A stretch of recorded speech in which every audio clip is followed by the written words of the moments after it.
My name is Maury.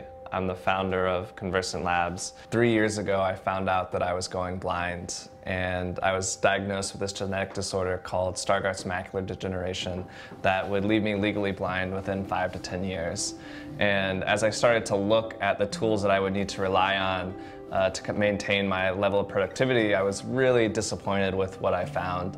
The software, it's called a screen reader, is really the only option, and it was invented 30 years ago and hasn't really changed much. It costs up to $2,000 for a single license. It's really bad to the point where a large percentage of the blind community just doesn't even bother.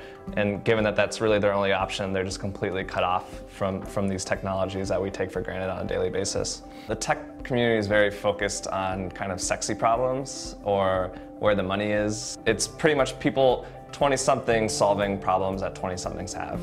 And really with vision loss and other disabilities, it's really not something you're aware of or familiar with unless you have it yourself or know someone who has that disability. It's not something you're thinking about solving until then. Being able to work on a project that you're passionate about is really rewarding, and it makes working much easier. It makes going to the office every day much easier. When it comes to accessibility for the visually impaired, we're one of the first companies to really try and use speech recognition and voice input to try and solve or create more natural and comfortable experiences for the blind and visually impaired.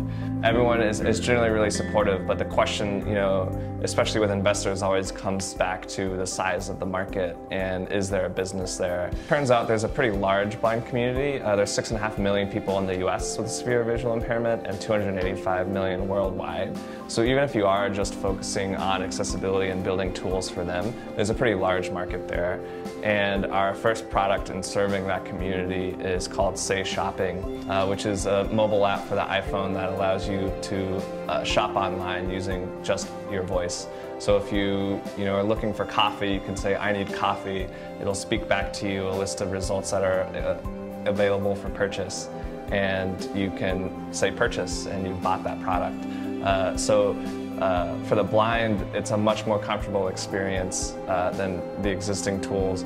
So that type of experience and being able to do that entirely in voice is really exciting for the sighted community as well. So really in the long term, we want kind of consumer quality, like really usable experiences for these products. Like we should have the same experience using a device as someone who can see can.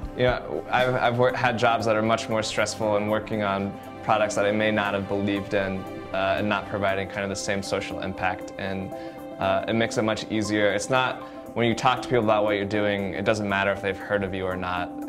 It's just they immediately see the value in what you're doing, and that those conversations are much more rewarding as well.